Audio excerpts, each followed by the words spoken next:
Eh bien, bonjour à tous, merci de m'écouter.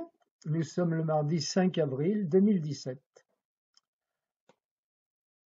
Alors, aujourd'hui, je voudrais vous parler de l'émission d'hier soir sur BFM TV et sur CNews, là. Moi, je l'ai écouté sur BFM TV pendant toute la durée de l'émission. Et ce que je voudrais dire, ça concerne particulièrement la prestation de Monsieur François Asselineau, pour lequel j'ai une très grande estime et dont je partage, je ne vous le cacherai pas, l'essentiel du discours, particulièrement en ce qui concerne l'Europe et le fait que n'avons plus notre souveraineté et les attributs de celle-ci. Alors, ce que je veux dire, c'est ma déception. J'attendais qu'il soit percutant, qu'il s'impose en quelque sorte et qu'il montre qui il était, mais c'est très difficile, j'avoue, dans ce genre d'émission, quand on est inconnu pratiquement du grand public. Et il n'a pas réussi, à mon avis, à le faire. Alors, en fait, ce sont ses qualités qui l'ont desservi, quoi. Alors, ce que je vais dire, ça lui fera peut-être pas plaisir, mais vous savez, les meilleurs conseillers sont quand même ceux qui disent la vérité, et ils sont précieux parce que la plupart du temps, ceux qui conseillent disent ce qu'on veut, ce que celui qui est conseillé veut bien entendre, et c'est rare qu'on dise vraiment la vérité. Moi, je vais dire ce que j'ai ressenti et que j'ai vu sur les forums qui suivent là, un peu partout, qui me confortent dans mes sentiments. Alors, d'abord, sa présentation, son ton, le ton qu'il a est un ton professoral, il faut bien le dire. Ça ne le dessert pas dans ses conférences, pas du tout, parce que, bon, ces conférences sont documentées, ce sont des conférences didactiques, ce sont des conférences sérieuses, il est tout seul, personne ne lui apporte la contradiction. Donc on est là, on écoute, on s'instruit et on essaye de comprendre tout ce qu'il nous raconte. Donc il n'y a pas de problème en ce sens. Mais là, c'était pas le cas. C'est un exercice très difficile. On a très peu de temps pour exposer. Donc il faut percuter, il faut donner des arguments, disons des formules à l'emporte-pièce. C'est une sorte de show. Et en même temps, il faut être intéressant, sympathique aux gens et pas avoir l'air de donner un cours à des élèves, ce qui était son cas. Donc je le dis malheureusement, j'ai été extrêmement déçu de voir cette prestation, quoi. Alors est-il possible de rectifier le tir? Moi je ne sais pas. J'espère que ces conseillers vont être aussi sincères que je le suis. J'espère que lui, il est en capacité d'accepter les critiques. Il est en capacité de trouver un peu plus de charisme, un peu plus d'humour et un peu plus de sourire parce que à un moment donné, il a même été un petit peu hargneux, quoi. Il était crispé, on le sentait crispé, très certainement fatigué parce que bon, le rythme qu'il a de je sais plus combien de conférences. Moi, j'ai assisté à la conférence qu'il a donnée à Montpellier la veille donc le lundi soir où nous étions plus de 1000 personnes, donc il y en avait 300 qui attendaient dehors. Donc ça montrait bien le succès que ces conférences remportent. Lundi soir, j'étais content, j'étais exalté, j'étais satisfait et confiant. Mais alors mardi soir, hier soir, j'ai été un petit peu douché et je me rends compte que c'est pas gagné, loin de là.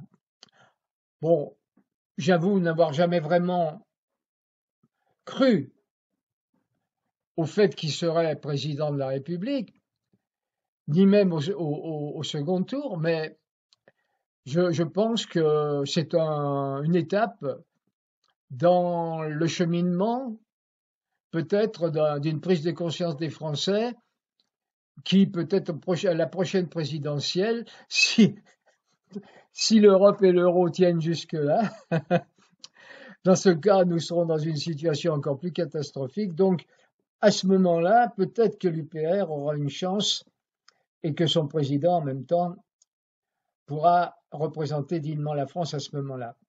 Voilà. Alors, c'est ce que je voulais dire avec toute mon humilité, parce que je ne veux pas je ne suis pas capable de remplacer, ou tout moins, sais pas mon ambition de remplacer qui que ce soit. La seule ambition que j'ai, c'est de lui rendre service, quoi. C'est de l'aider. Et ce que je voudrais faire, c'est qu'il puisse s'améliorer en tant qu'acteur de ce genre de prestation. Parce qu'en fait, c'est pas une prestation où on montre ce que l'on sait, ses capacités intellectuelles, ses connaissances, mais il faut montrer que l'on est quelqu'un d'ouvert, simple, qu'on sait parler aux Français calmement, gentiment, tranquillement, comme au coin du feu. Mais aussi, il faut montrer, vis-à-vis des autres candidats, de temps en temps, il faut leur rentrer dans l'arbre, les percuter, avoir une formule qui fait rire, un petit peu comme a fait Poutou. Bon, Poutou, c'était dans l'exagération, c'était à la limite de l'injure, mais disons, il faut rester entre les deux et savoir de temps en temps utiliser des formules du genre immunité au lieu d'une immunité parlementaire. Nous n'avons pas d'immunité ouvrière. Bon, ça a fait rire tout le monde, même les gens ont applaudi.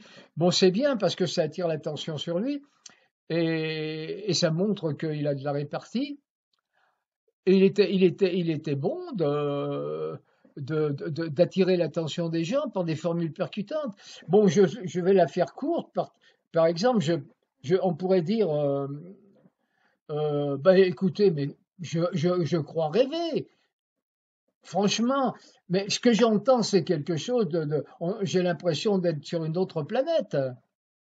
Tous les candidats ici viennent de nous dire des choses extraordinaires qu'ils vont faire pour les Français, mais c'est très bien ça. Tout le monde veut faire ça pour les Français. Moi-même, j'ai un programme qui va dans ce sens, qui essaye d'améliorer leur vie, etc. Mais la question fondamentale, n'est pas celle-ci au départ. La question fondamentale, c'est est-ce que la France et l'État français ont encore les moyens de le faire et les possibilités? La réponse est bien évidemment non. Et pourquoi non? Parce que nous n'avons plus les pouvoirs de la souveraineté française. Tous les attributs de la souveraineté nous ont été enlevés. Hein, nous avons, par l'Union européenne, bien évidemment. Il n'y a qu'à regarder les nouvelles instructions qui ont été éditées pour 2017 qu'on appelle les GOPE, les grandes orientations politiques et économiques. Et ces grandes orientations sont des directives. Et quand on parle de directives en droit européen, ça veut dire des instructions impératives pratiquement. Si on ne les applique pas, nous sommes condamnés à des centaines de millions d'euros. Donc, nous n'avons pas la possibilité au sein de l'Union européenne, j'insiste là-dessus, de faire tout ce que les candidats viennent de dire. C'est impossible. La seule façon de procéder, et il n'y en a pas d'autre, c'est de sortir de l'Union européenne. J'insiste là-dessus, il n'y a pas d'autre manière de s'en sortir. Voilà, quelque chose comme ça, quelque chose après des traits humoristiques, en se moquant un petit peu des candidats, c'était facile, il y avait des moments où on pouvait ironiser sur ce qu'ils avaient dit, tout en restant aimable, tout en restant avec un petit sourire en coin, etc. Comme faisait Fillon, à un moment donné, il n'a pas pris la parole. Lorsque les candidats prenaient la parole, il avait toujours un petit sourire en coin. Et vous l'avez remarqué, moi je l'ai remarqué, les caméras, ou la caméra, enfin il y avait 20 caméras, hein, mais il semblerait que les 20 caméras n'aient jamais été braquées sur M. Asselineau. Hein. Il faut le remarquer ça. Pendant plusieurs dizaines de minutes, on n'a pas vu le visage de Monsieur Asselineau, alors que les autres candidats étaient dans le champ des caméras. Donc ça, c'est une volonté très nette de l'isoler et de le mettre encore de côté.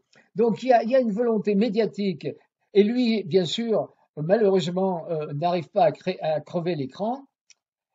Alors là, il y a, je crois, à mon avis, un très très gros effort, un très très gros travail à entreprendre pour la prochaine conférence, si elle a lieu pour le 20 avril.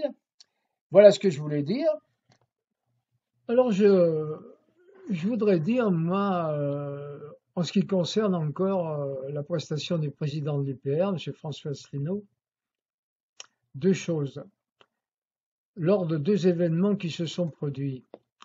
Alors tout d'abord, lorsqu'il s'est présenté, lorsqu'on lui a demandé quel président il voulait être, qu'il a commencé par dire ce qu'il serait, que son épouse ne serait pas la première dame.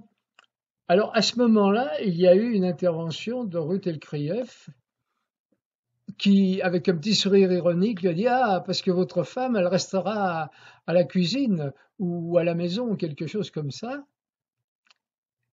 Et là, à mon avis, il a manqué d'à propos. C'est à ce moment-là qu'il aurait pu s'imposer.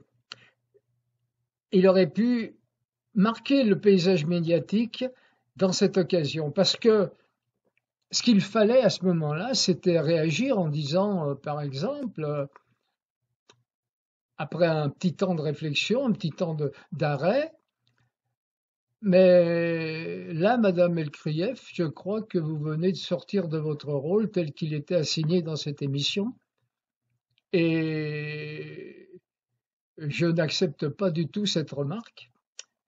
Cette remarque est tendancieuse, cette remarque, elle tend à essayer de ringardiser mon image, comme quoi je serais un vieux schnock de sexiste qui laisse sa femme à la maison, et donc ce que je ne suis pas du tout. Vous avez en quelque sorte pris parti, là, vous vous immiscez dans le débat, alors que ça n'était pas du tout votre rôle, et que ce n'est pas le rôle qui vous a été assigné. Donc je proteste sur cette façon de procéder. Je ne suis pas du tout ce que vous voulez faire penser aux spectateurs, aux téléspectateurs et surtout aux téléspectatrices.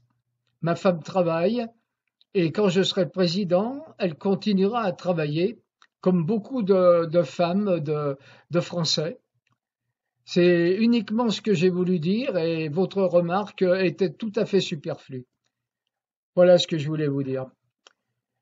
Alors ça, c'était une première chose. Il aurait à ce moment-là pris vraiment part dans le paysage médiatique. Il se serait imposé parce que avec ces gens, les journalistes tels que Madame Krief là, et toutes les autres et tous les autres, il y a qu'une sorte de chose qu'ils connaissent en quelque sorte. C'est la force, c'est la peur de la personne à laquelle ils s'adressent. Ils vont pas. Je suis certain que Madame Krief n'aurait pas agi comme ça avec Monsieur Mélenchon. Elle se serait jamais permis de lui faire cette remarque, sachant pertinemment qu'elle allait se ramasser dans le visage une remarque bien sentie et une réplique bien sentie qui l'aurait remise à sa place.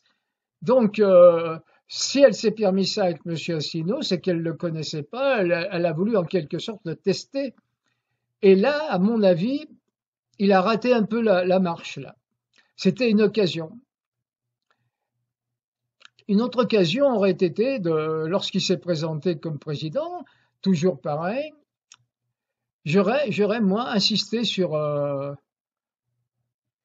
en arrière-fond là le président normal de Hollande. Il aurait pu dire par exemple, moi je serais un président exceptionnel. Exceptionnel non par mes qualités personnelles qui sont ce qu'elles sont, j'ai des compétences, vous le savez bien, j'ai une formation qui me permet de briguer à ce poste suprême, mais ce n'est pas du tout ce que je veux dire. Elles seront exceptionnelles, je serai un président exceptionnel parce que j'aurai des pouvoirs exceptionnels par rapport aux autres présidents depuis que l'Union européenne nous a mis dans une situation de dépendance. je récupérerai en tant que président les pouvoirs de la souveraineté nationale, ce qui me permettra d'agir comme un président que je qualifie ainsi d'exceptionnel. Voilà, il aurait pu donc insister d'une façon un petit peu imagée à l'occasion de cette présentation. Voilà, c'est ce que je voulais dire. Bon, c'est une piste qui peut lui donner peut-être des idées. Et voilà, c'est tout. Ça va pas plus loin. Je ne suis pas du tout, je n'ai pas du tout envie de lui donner plus de conseils que ça. C'est ce qui me vient à l'esprit. Et j'ose espérer que ces prochaines prestations seront à la hauteur de ses qualités. Voilà. Monsieur Asselineau, si vous m'écoutez, ne le prenez pas mal. J'ai dit ce que j'avais sur le cœur et je le fais uniquement pour aider l'UPR parce que je crois en vos idées et je crois qu'il faut sortir de cette Union européenne qui nous a servi. Merci beaucoup de m'avoir écouté et à ma prochaine vidéo. Au revoir.